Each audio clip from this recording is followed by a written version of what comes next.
Good morning, Dan and Amy. We're coming to you live from Star Creations in Lake Bluff, part of our AM 560 Signature Bank Business Tour. And, well, boy, this is revelatory. Project 6, headed up by our friend Faisal Kahn, the former legislative inspector general for the city council, who was ousted when the city council and the mayor realized that he was serious about providing oversight like an inspector general is supposed to do rather than just being a functionary collecting a check.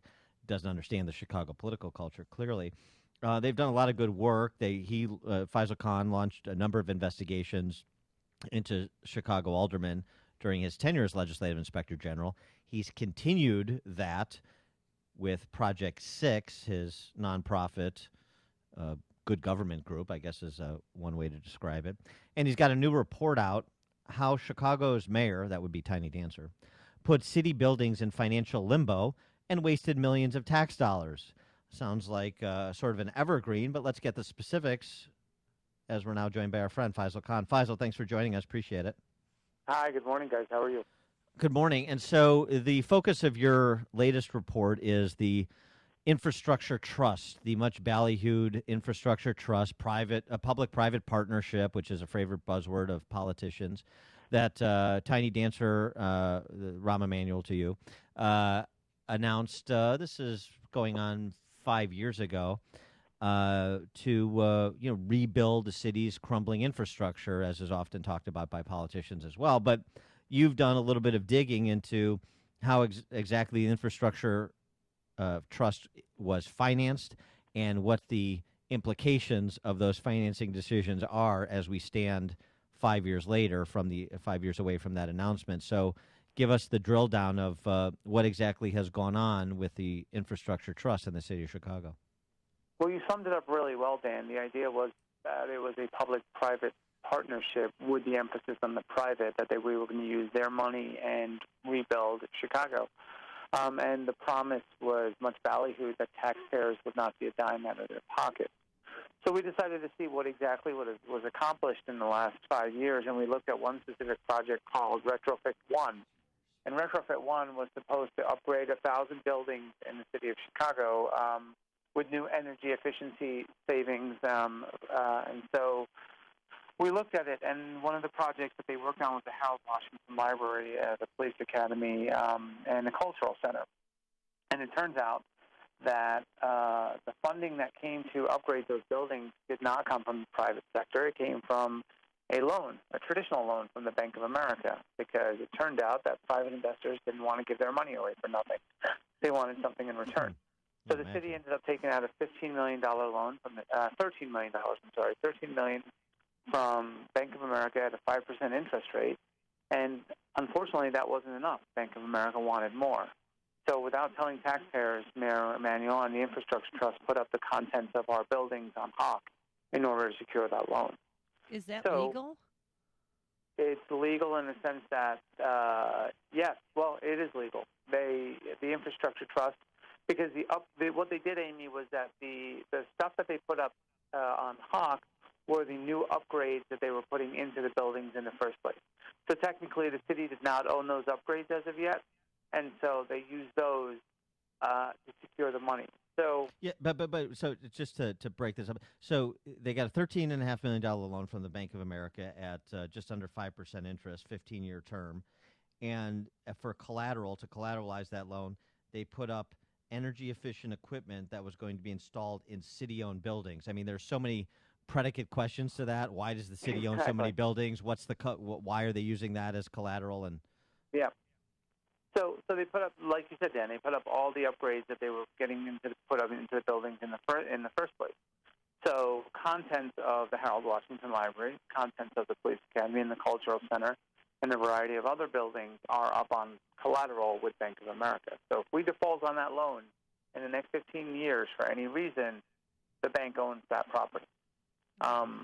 So that's obviously a problem because that was never disclosed to taxpayers. That was never disclosed to the majority of the public. And then we started digging a little deeper, and we said, what exactly kind of improvements are we putting into this building? And it turned out that the improvements that went into the Harold Washington Library were reducing the watts on the bulbs from 32 down to 27, putting weather stripping on the doors that you and I do in our home, and putting in smart thermostats. We spent $1.4 million on labor to these outside companies to come in and do this, when we have city people on staff that could come in and change light bulbs for us. $1.4 million. So that works out to about, if you paid every Chicagoan about $3, they could come in and change a light bulb for you. How many Chicagoans does it take to change a light bulb? I see the jokes forming in my mind. None, because we pay other people to do it. Right. So, Well, that's the joke, the punchline. Yeah, city maintenance employees didn't do any of the work? Nope, not a lick of it. So we hired private... We paid $1.5 million in the outside laborers to the people that put in the light bulbs in the first place to use their labor to do this work. Well, and so here, the thing too. What about collateralizing this? I mean, is Bank of America maybe left holding the bag with collateral that really doesn't measure up to the market value of the loan they extended? Well, that's that. Well, first they're going to get $19 million back on the loan over 15 years. The interest payments, yeah. Yep, they're going to own those. They own the fixtures for 15 years, and after that, the city doesn't own them, Dan. The infrastructure trust does. So the infrastructure trust will own all of the upgrades in these buildings, and they will somehow have to give them to the city. And the ironic part is that for the next 15 years, we can't touch those upgrades until the loan is paid off. And in 15 years, they're likely going to be obsolete. So if you only want to tout the green, the energy efficiency, the upgrades, the reality is in 15 years they're probably going to be obsolete anyway, and we're going to be back to square one where we are. The electric costs go back to the bank to pay the loan back. In your report, you compared this deal to Meigs Field and the parking meter deal. You're starting to connect the dots, but continue in terms of making that connection. Why are they comparable? Well, look, basically, who's making money off of this project? And it's everybody but Chicago. Everyone else is making out here but Chicagoans. And these are projects that do more damage than good for the city of Chicago. They're short-sighted. If somebody had just rationally looked at this project and realized it was a dud, we wouldn't have thrown good dollars after bad dollars. We should have walked away from this deal. $13 million is not a big amount of money to secure a loan for. And the reality is we have that money in the city of Chicago. We've just spent, a couple of weeks talking about the slush fund created from the failed property tax rebate, where aldermen are spending money on their pet projects. Mm-hmm. So the fact that we went to Bank of America to secure a loan that's going to cost us a lot more to pay back with taxpayer dollars for these marginal upgrades at best makes absolutely no sense. And then you have to ask the question, then why was the deal made in the first place? And the answer in reality is political, because the mayor put on a big show 5 years ago about how this project was going to work, and he rolled out President Clinton to tout the same things. And I think the quote from President Clinton was, "This is as close to a free lunch as it comes."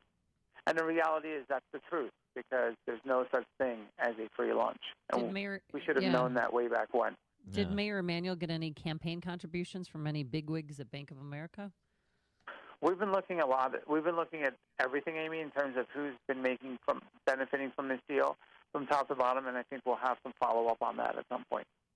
I want to ask you another question, because Sure. You're a former prosecutor. You were a state-level prosecutor in New York, in addition to being the legislative inspector general in the New York City Council, before coming here to be the legislative inspector general for the Chicago City Council, and now your work with Project 6. So this is the intersection of kind of good government as well as interdiction of corruption, frankly. And the investigations you've previously done with Project 6, including on now indicted Alderman Willie Cochran. The announcement a few days ago that Zach Farden, the U.S. Attorney for the Northern District of Illinois, is going to be replaced. Your assessment on what kind of U.S. Attorney we should have in the Northern District of Illinois overseeing, frankly, the city council, Chicago politicians, state-level politicians, in a way they really, in my opinion, weren't particularly overseen by Zach Farden. In a way, certainly the Attorney General, Daddy's little girl, Lisa Madigan, it has proven over 15 years she is not going to provide that oversight.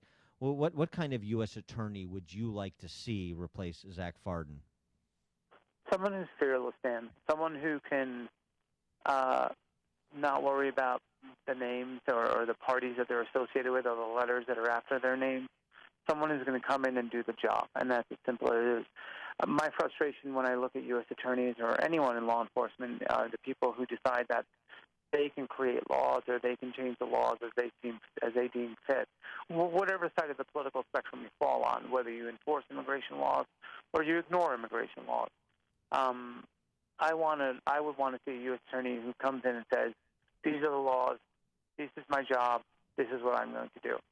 Whether I'm a Republican, Democrat, or nothing, I'm going to enforce the laws as they are in front of me. That's my job. That's my role as a lawyer. That's my role as a U.S. attorney. When I'd be damned whoever steps in my way."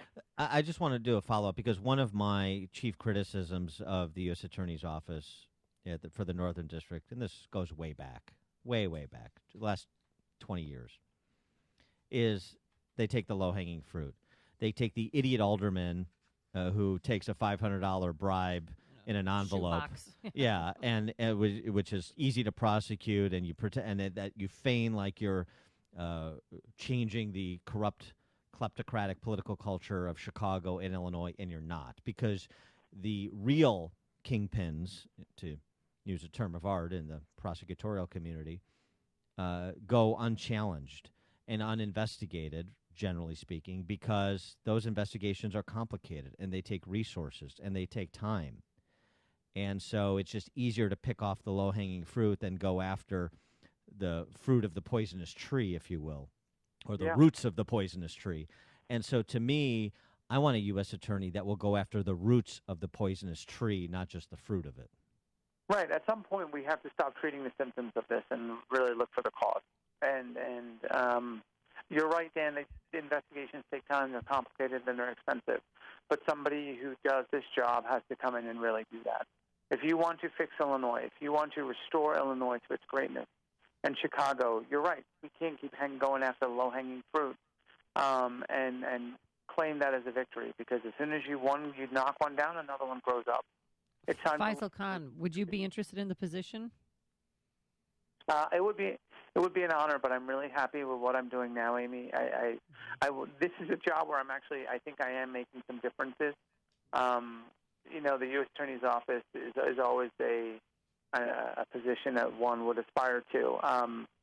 And I just want to make sure that whoever does that job, it does it in a way that they really, as Dan said, really go after the root of the problem as opposed to just keep picking at the branches. I'm glad to hear that. Now I don't have to cancel my order for Faisal Kahn for mayor yard signs. Radio silence? Yeah. I'll let that lie. Yeah. He is Faisal Kahn, head of Project 6. Faisal, give us the website to go check out your report and your other investigative work. Yeah, go to thesecret6.com. We're on Facebook at Secret 6 also. Check out this report. It is fascinating how the city just made a bad deal here again. Mm-hmm. And the worst part of it is that they just didn't decide to tell any of us about it again. Faisal Kahn, head of Project 6. Thesecret6.com is the website to check out this report and his organization's previous work. Faisal, thanks as always for joining us. Appreciate it.